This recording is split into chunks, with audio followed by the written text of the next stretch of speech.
The art of people डेवकरपन द्वारा लिखी किताब है। यहाँ 11 आसान टिप्स दिए गए हैं जिनकी मदद से आप एक अच्छा इंसान बनने की कला में महारत हासिल कर सकते हैं। यह बहुत ही आसान टिप्स हैं जिन्हें हम अक्सर मिस कर देते हैं, लेकिन यही छोटी छोटी बातें हमें औरों से अलग बनाती हैं। अपने आप को बेहतर समझने के लिए, एक अच्छा श्रोता बनने के लिए, दूसरों को प्रेरित करने के लिए, उन्हें वांटेड महसूस कराने के लिए, एक नेता की तरह उनका नेतृत्व करने और लोगों में खुशी बांटने के लिए। यह सभी ऐसी चीजें हैं जिनको फॉलो करके हम लोगों को समझने में महारत हासिल कर सकते हैं। क्या आप लोगों को प्रभावित करना चाहते हैं? अपनी तरफ आकर्षित करना चाहते हैं? क्या आप लोगों को इन्फ्लुएंस करना चाहते हैं? क्या आप चाहते हैं कि पूरी दुनिया आपकी दीवानी हो? क्या आप चाहते हैं कि सब आपको फॉलो करें और आपकी हर बात को माने? तो आज की समरी आपके बहुत काम आने वाली है, क्योंकि आज हम एक ऐसे आर्ट के बारे में बात करने वाले हैं जो दुनिया के सबसे सफल लोगों में पाई जाती है। कैसे वो लोगों को हैंडल करते हैं, कैसे वो लोगों से बात करते हैं, कैसे वो लोगों को इम्प्रेस कर जाते हैं। आज हम बात करने वाले हैं एक ऐसी किताब की जो हमें एक बेहतर इंसान बनने की कला को मास्टर करना सिखाने वाली है। हम बात कर रहे हैं द आर्ट ऑफ पीपल किताब की। यह किताब डेव कैरपेन की लिखी हुई एक ऐसी गाइडलाइन है जो बताती है कि अपनी लाइफ के कुछ सबसे महत्वपूर्ण लोगों और रिलेशंस को कैसे मैनेज किया जाए। लोग हमारी लाइफ में मैटर करते हैं और वह लोग आपकी जॉब, करियर, लाइफ और रिलेशनशिप्स के मैनेजमेंट में या किसी भी चीज से ज्यादा अहमियत रखते हैं। इस किताब में लोगों को समझने के लिए, बेहतर रिश्ते बनाने के लिए और रिश्तों का ज्यादा से ज्यादा फायदा लेने के लिए 11 आसान टिप्स बताए गए हैं। तो चलिए समरी को शुरू करते हैं और इन 11 टिप्स के बारे में डिटेल में बात करते हैं। अध्याय 1, खुद को और दूसरों को समझने का लक्ष्य बनाएं।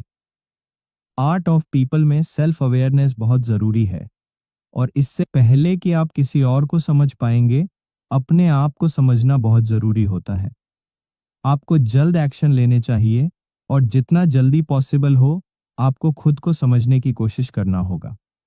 हर कोई अलग अलग कैटेगरीज में आता है और दूसरे को समझने से पहले आपको यह समझने की ज़रूरत है कि आप कहाँ फिट होते हैं। यह समझना भी बहुत महत्वपूर्ण होता है कि आप लोगों के साथ कैसे इंटैक्ट करते हैं और दूसरे के साथ आपके संबंध कैसे हैं। चाहे आप किसी को पसंद ना करते हो, लेकिन फिर भी आप उन्हें अपनी लाइफ में एडजस्ट करने की क्षमता को रखते ही हैं। किसी भी इंसान की गहरी समझ होना बहुत फायदेमंद होता है।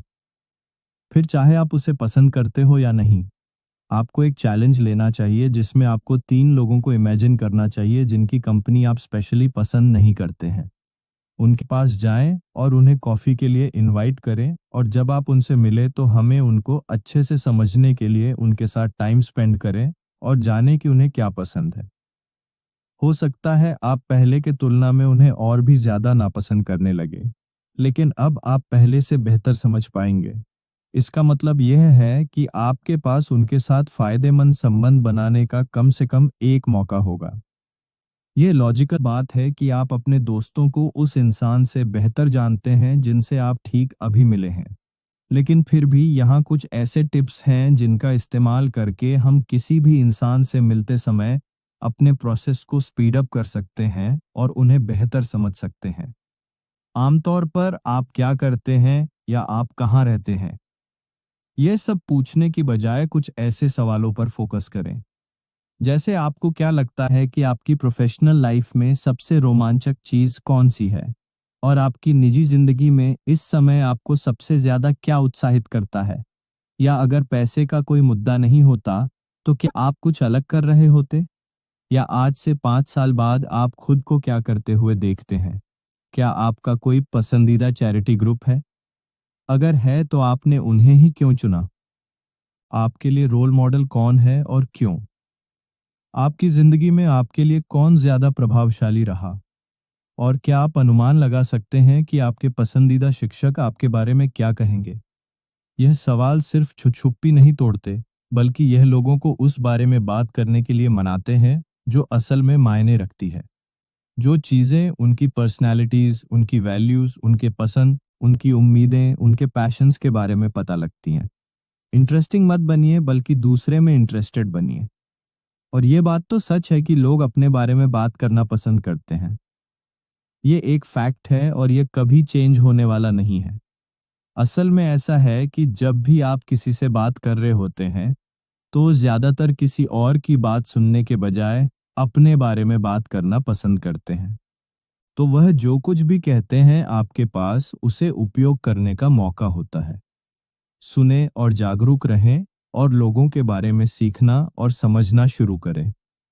लिसनिंग यानी कि लोगों को सुनना जितना हम सोचते हैं उससे बहुत ज़्यादा हार्ड होती है और ज़्यादातर हम पैसिव लिसनिंग करते हैं।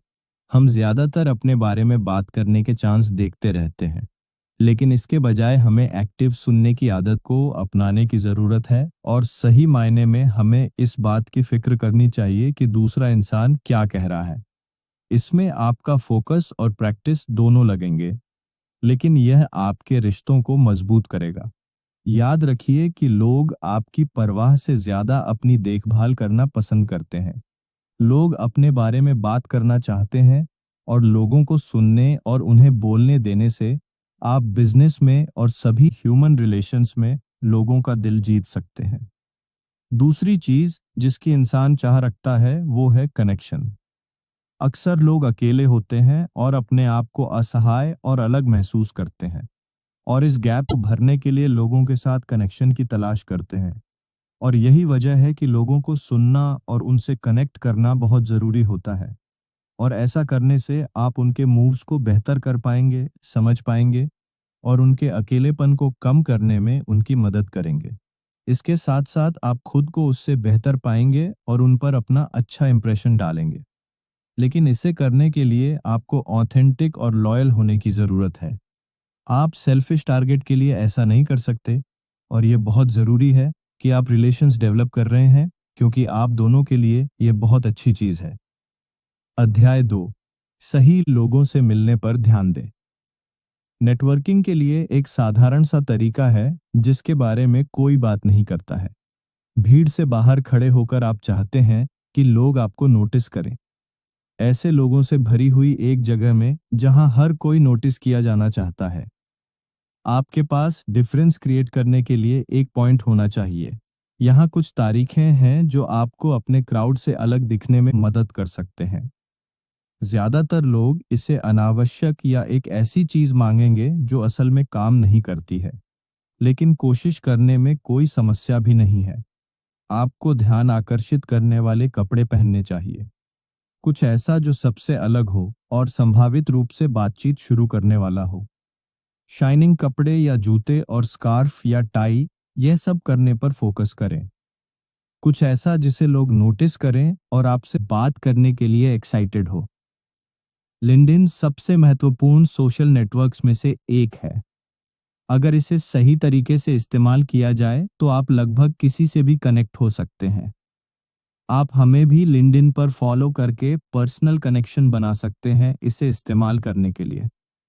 सबसे पहले एक प्रोफाइल बनाकर शुरू करें, जहां आप अपने school, college, university, company, industry, profession, skills, experience, education, certifications, awards, achievements, publications, presentations, talks, lectures, workshops, training, courses, programs, projects, initiatives, campus, events, conferences, meetups, webinars, online courses, MOOCs, podcast, videos, blogs, articles, news, press releases, media coverage, social media, online communities, forums, discussion boards, Reddit, Quora, LinkedIn groups, Facebook groups, Twitter chats, Instagram stories, YouTube Live, Twitch, Periscope, online streaming,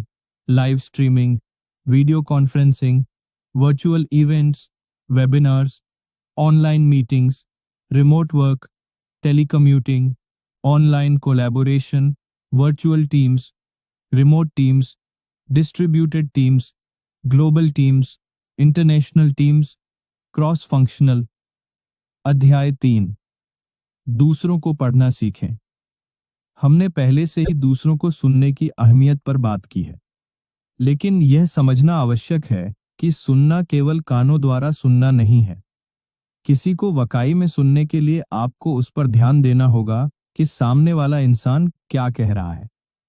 आपको यह समझने के लिए एक जागरूकता की जरूरत है कि वह क्या कह रहे हैं और इसका क्या मतलब है। इस बात पर फोकस करें कि उनके लिए क्या जरूरी है और क्यों। किसी भी क्षण में सुनने का मतलब है इस बात की देखभाल करना कि सामने वाला इंसान क्या कह रहा है। सुनना बहुत ही ज्यादा मुश्किल चीज है, आपकी सोच से भी ज्यादा मुश्किल। आपको ये सीखने की जरूरत है कि अपने कान के साथ साथ अपनी आंखों से कैसे दूसरे इंसान की बात सुनी जाए। अक्सर लोग अपनी बातों का मतलब समझने के लिए बहुत सारे नॉनवर्बल संकेतों और इशारों का उपयोग करते हैं। हम आपके साथ एक लिस्ट शेयर करते हैं जिसमें यह बताया गया है कि आपको किन बातों पर ध्यान देना चाहिए, जैसे लोगों के चेहरे के भाव, मुस्कान, चढ़ी हुई आईब्रोज या माथे की लकीरों पर ज्यादातर ध्यान करें। दूसरा, क्या उनके पोस्चर चेंज हो जाते हैं? उनकी फिजिकल एक्टिविटीज पर ध्यान करें कि वह लोग कंफर्टेबल लग रहे हैं या नहीं। तीसरा, अक्सर लोग हाथ से बात करते हैं, जैसे वेव करके, पॉइंट करके या एनिमेटेड बोल के, तो इस बात पर ध्यान दें। अगला, अपने आई कांटेक्ट को मेंटेन रखें और यह भी देखें कि सामने वाला भी आई कांटेक्ट मेंटेन कर रहा है या नहीं। फिजिकल स्पेस पर भी ध्यान करें जिसे आप इस्तेमाल कर रहे हैं, जैसे क्या आप पास हैं या दूर। स्पेस आपको इंटीमेसी, निकटता, गुस्सा और दूरी के संकेत भेजते रहते हैं। इस पॉइंट पर भी ध्यान दें कि कौन कैसी बात कर रहा है। उनकी टोन को सुनिए, क्या टोन चेंज हो रही है और ये क्या कह रही है। लोगों से अपने संबंध सुधारने के लिए मिररिंग का उपयोग करें, लेकिन यह भी महत्वपूर्ण है कि आप जो भी कर रहे हैं वह ऑथेंटिक होना चाहिए। आप उस चीज को रिपीट नहीं कर सकते जो आपने बिना सिंसियरिटी के सुनी है। मिररिंग के काम करने के लिए हमारा वाकई में परवाह करना जरूरी है। आमतौर पर लोग सलाह नहीं चाहते हैं, भले ही वह इसके लिए पूछ क्यों ना रहे, वह सिर्फ यह चाहते हैं कि उन्हें सुना जाए। जैसे ही आप मिररिंग की प्रैक्टिस करते हैं और उसमें अच्छे हो जाते हैं, तो आप लोगों को सुनने में मदद करेंगे और लोग आपको इसके लिए प्यार भी करेंगे। अध्याय 4। लोगों से कनेक्ट करना सीखें। लोगों से कनेक्ट करने का सबसे बेस्ट तरीका है वैलिडेशन। हालांकि वैलिडेशन मुश्किल हो सकता है, खासकर जब आप किसी दूसरे इंसान से सहमत नहीं होते हैं। वैसे यह याद रखना जरूरी है कि वैलिडेशन और किसी बात से सहमत होना एक बात नहीं है। वैलिडेशन के लिए आपको दूसरे व्यक्ति को यह दिखाने की जरूरत है कि आप वास्तव में उनकी परवाह करते हैं और वे क्या कह रहे हैं। चौथा, एक नेता के रूप में पारदर्शी होना बहुत महत्वपूर्ण है। आपको यह शो करने की जरूरत है कि आप उन्हें समझते हैं। जब आप पहली बार किसी से मिलते हैं तो सबसे महत्वपूर्ण सवाल जो आप उनसे पूछ सकते हैं वो यह है कि मैं आपकी कैसे मदद कर सकता हूं। ऐसा पूछकर आप दूसरे इंसान को मदद मांगने का मौका दे रहे हैं। ऐसे करने से वह आपको सराहेंगे और आपसे कनेक्टेड फील करेंगे। यह सब उन्हें रिटर्न में आपकी मदद करने के लिए भी इंस्पायर करेगा। हो सकता है कि कुछ मामलों में आपकी मदद को रिजेक्ट कर दिया जाए, और ऐसा होगा क्योंकि वह नहीं जानते कि आप उनकी मदद कैसे कर सकते हैं। लेकिन ऐसी स्थितियों में आपका ऑफर फायदेमंद होगा, क्योंकि अच्छे ही हो कि वह आपकी मदद ना लें, लेकिन वह फिर भी ऑफर को सराहेंगे। ज्यादातर सभी के पास एक ऑनलाइन उपस्थिति है, और हमारे लिए वास्तविक जीवन और अपनी ऑनलाइन उपस्थिति में ऑथेंटिक बने रहना बहुत महत्वपूर्ण है। यह महत्वपूर्ण है कि आपकी ऑनलाइन पर्सनैलिटी अलग नहीं होनी चाहिए, नहीं तो इसे लोग समझेंगे कि आप नकली हैं। इसके साथ साथ आपका कमजोर होना भी बहुत जरूरी है। ऐसा करके आप अपने आप को किसी और के लिए ओपन कर रहे हैं और वह आपसे एक गहरा कनेक्शन फील करेंगे। वह आपसे और आपकी वनरेबिलिटी से बेहतर संबंधित हो पाएंगे, और यह एक नया कनेक्शन स्थापित करने में बहुत ज्यादा शक्तिशाली साबित हो सकता है। इसलिए रोने से डरे नहीं। यहाँ एक गोल्डन रूल है जिस रूल को हम सीख कर बड़े हुए हैं, और वह रूल ये है कि दूसरों के साथ वैसा ही करो जैसा आप अपने साथ होते हुए देखना चाहते हैं। यह एक ऐसी चीज है जिसे हम पहले से सुन चुके हैं और जिसे कई बार कहा भी गया है, लेकिन फिर भी इस रूल के साथ कुछ मूलभूत कमजोरी भी हैं, और वह यह है कि यहाँ हर कोई अलग है। कुछ निश्चित शर्तों में आप एक तरह से ट्रीट किया जाना पसंद करेंगे, लेकिन उसी कंडीशन में किसी और को बहुत अलग तरह के ट्रीटमेंट की जरूरत होगी। कॉन्टेक्स्ट समझना भी उतना ही महत्वपूर्ण है जितना लोगों को समझना है। इसलिए हमें इस नियम के बदले वर्जन के साथ जीना चाहिए, जो यह कहता है कि दूसरों के साथ वैसा ही करें जैसा वह अपने साथ करवाना चाहते हैं। अध्याय 5, लोगों को प्रभावित करने पर ध्यान दें। आप वाकई में प्रभावशाली होना चाहते हैं। आप लोगों को अपने विचारों के साथ चलने के लिए प्रेरित करना चाहते हैं। इसको करने के कुछ तरीके भी हैं, जैसे कुछ लाइंस का उपयोग ना करें। जैसे मेरे पास एक आइडिया है, कभी भी मैं शब्द का उपयोग ना करें। हालांकि आपको अपने विचार और परिणाम की दिशा में दूसरे को धीरे से धक्का देना चाहिए, लेकिन ज्यादा क्लियर भी ना दिखाइए। उन्हें गैप भरने दें। आप जो चाहते हैं उसका उल्टा समझाने की कोशिश करें। इस विकल्प के मुद्दों को पहचानें और उम्मीद है कि दूसरे आपके विचार को पकड़ पाएंगे। अगर दूसरे आपके विचारों को मेंशन करते हैं, चाहे उससे मिलता जुलता या एकदम सटीक, उससे सहमति जताएं और प्रोत्साहित करें। आप उन्हें वैकल्पिक विचार सुझा सकते हैं अगर वह वही ना हो जो आप चाहते हैं। उन्होंने सुझाव दिए कि उनके विचार में शुरुआती बिंदु हूं, लेकिन इसे और बेहतर बनाने के लिए कुछ तारीखें भी हैं।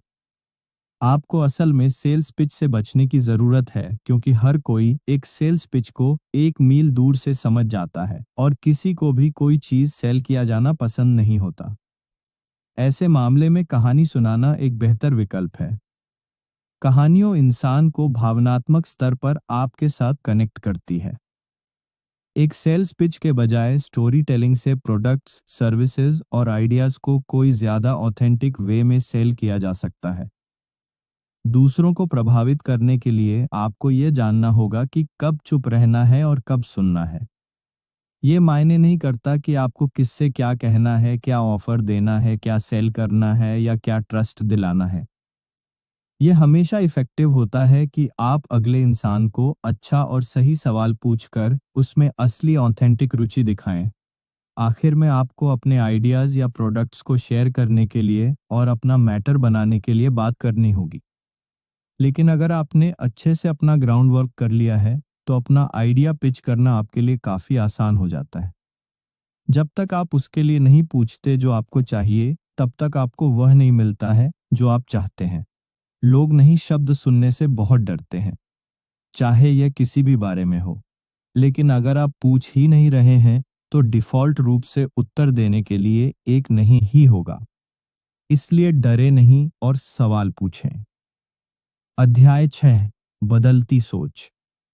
सिर्फ प्रभावित करने के लिए दूसरे के दिमाग को बदला ना करें, बल्कि अपने खुद के माइंडसेट को बदलें।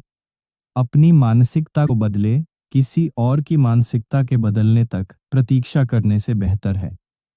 डींग मारना बहुत फायदेमंद हो सकता है जब तक आप विनम्र और ऑथेंटिक हैं। सोशल मीडिया पर अपनी उपलब्धियों को शेयर करते समय आपको डरना नहीं चाहिए।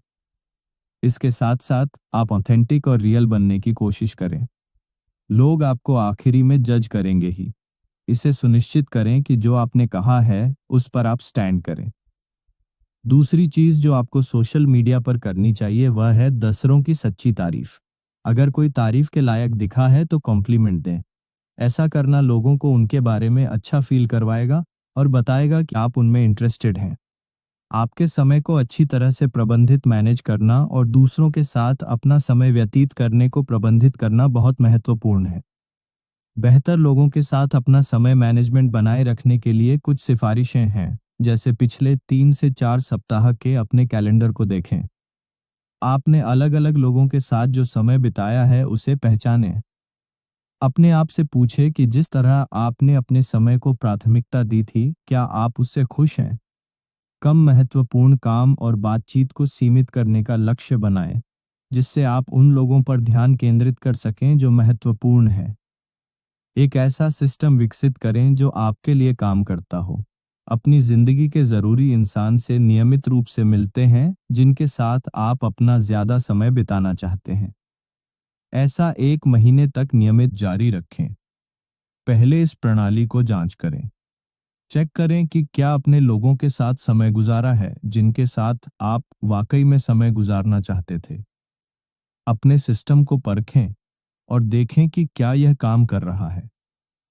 क्या आप अपने समय को सही इंसान के साथ खर्च करने में प्राथमिकता दे रहे हैं? अध्याय 7। खुद एक शिक्षक बने। दूसरों को बताना कि कोई काम कैसे होता है और खुद वह काम करके देखने में बहुत फर्क है। यह मैटर नहीं करता कि आपके छात्र कौन हैं, लेकिन चीजों को खुद करके दिखाना लॉन्ग टर्म में फायदेमंद होता है। एक अच्छा शिक्षक बनने के लिए आपको सब्र का अभ्यास करना चाहिए, क्योंकि जो लोग सब्र करते हैं वह किसी को भी किसी भी चीज के बारे में सिखा सकते हैं। आपको हर एक स्टेप को समझने के लिए और दूसरे को दिखाने के लिए समय निकालना होगा। सब्र रखें और चीजों को आसान बनाएं ताकि लोग समझ सकें कि आप उन्हें क्या सिखा रहे हैं। अपनी ताकत को समझें और दूसरे को सीखने के लिए उनका इस्तेमाल करें। यह याद रखना महत्वपूर्ण है कि दो लोग एक जैसे नहीं हो सकते और आपकी ताकत किसी और से अलग हो सकती है। किसी को कुछ नया सिखाने का टारगेट रखते समय यह ना समझे कि वह आपके जैसे ही है। पहले उनकी ताकत को पहचानें और उन्हें समझें। अपनी शिक्षण क्षमताओं को बेहतर बनाने के लिए आप कुछ अच्छी गतिविधियों को आजमा सकते हैं। जैसे अगर आप मैनेजर नहीं हैं तो कुछ ऐसे लोगों को पहचानें जिन्हें आप किसी दूसरे तरीके से अपने प्रभाव में ला सकते हैं। अपने कुछ पसंदीदा स्कूल टीचर्स को याद करें। याद करें कि उनकी टीचिंग्स आपके लिए कितने फायदे थे और उन्होंने आपकी परफॉर्मेंस पर कैसे असर डाला। अपने नोट्स पर ध्यान दें और ऐसे तारीखें ढूंढें जिससे आप अपने कुछ पसंदीदा शिक्षकों की खूबियों को अपनाकर एक बेहतर मैनेजर या इन्फ्लुएंसर बन सके। एक शिक्षक या मैनेजर के रूप में यह जरूरी है कि दूसरे को गोल्स की शक्ति और जवाबदेही भागीदारों के बारे में सिखाया जाए। लोगों को ट्रैक पर रखने के लिए उन्हें एक लॉयल पार्टनर खोजने के लिए प्रेरित करें। उनके अकाउंटेबिलिटी पार्टनर्स को उनके साथ मिलकर स्मार्ट गोल सेट करने चाहिए। सबको अपने पार्टनर के साथ वीक में कम से कम एक बार जरूर मिलना चाहिए। अध्याय 8। नेता बने। टीम में कोई मैं नहीं होता, बल्कि नेतृत्व में मैं होता है। इतने सारे लोग बिना किसी फॉर्मल टीचिंग या कोचिंग के लीडर बन जाते हैं। हम आपके साथ कुछ ऐसी चीजें शेयर कर रहे हैं जिन पर अच्छे नेताओं को हमेशा ध्यान लगाने की जरूरत है, जैसे अपनी टीम के विजन को पहचानना और उस विजन को अपनी टीम के साथ स्पष्ट रूप से बताना। दूसरा, यह सुनिश्चित करें कि टीम में सही इंसान सही रोल निभा रहे हैं। तीसरा, यह पक्का करना कि आपके मनचाहे लक्ष्य को हासिल करने के लिए अच्छे खास पैसे और उपलब्ध संसाधन हो। चौथा, एक नेता के रूप में पारदर्शी होना बहुत महत्वपूर्ण है। हालांकि यह मुश्किल काम है, लेकिन आपको वह इंसान बनने की जरूरत है जो बुरी खबरें देता है। ये आपके पर्सनल और प्रोफेशनल लाइफ दोनों के लिए है। लोगों के साथ जितना हो सके उतना ईमानदार और पारदर्शी होने की कोशिश करें। बुरी खबर देते समय स्पष्ट, सीधे और सकारात्मक रहें। परिवार और सहकर्मियों के साथ पारदर्शिता ट्रस्ट बिल्ड करेगा और संबंधों को गहरा बनाएगा। इन दिनों कोई भी नेता बन सकता है, फिर चाहे आप अपनी कंपनी के किसी ग्रुप को लीड कर रहे हो, आपकी टीम, आपका डिपार्टमेंट या आपकी फैमिली हो। आप एक नेता बन सकते हैं, भले ही आपके पास कोई ऑफिशियल लीडरशिप रोल भी ना हो। बस आप अपने आसपास के लोगों के लिए एक अच्छा उदाहरण सेट कर रहे हो और आप अपनी टीम में कई लीडर्स भी विकसित कर सकते हैं। अध्याय 9। कॉन्फ्लिक्ट को सुलझाना सीखें। कोई भी कॉन्फ्लिक्ट को एंजॉय नहीं करता है, इसलिए जब भी कॉन्फ्लिक्ट बढ़ता है, आपका यह सोचना महत्वपूर्ण है कि इसे कैसे प्रभावी रूप से हल किया जाए। यह नियम आपके किसी के साथ कॉन्फ्लिक्ट पर या दो लोगों के बीच हुए कॉन्फ्लिक्ट पर दोनों पर लागू होता है। आपको लोगों को शांत करने की जरूरत है। यहाँ हमें कोई विजेता नहीं ढूंढना है, बल्कि एक ऐसा समाधान ढूंढना है जो लोगों के लिए काम करे। आमतौर पर कॉन्फ्लिक्ट तब होता है जब कोई सुनने या मदद पाने के लिए कॉन्फ्लिक्ट कर रहा होता है। दोनों पक्षों को समझे और हर किसी को अपनी बात कहने का मौका दे। आपकी इंस्टिंक्ट्स कॉन्फ्लिक्ट्स को जल्दी से जल्दी खत्म करने का प्रयास कर सकती है, लेकिन वास्तविकता ये है कि यह काम नहीं करेगा।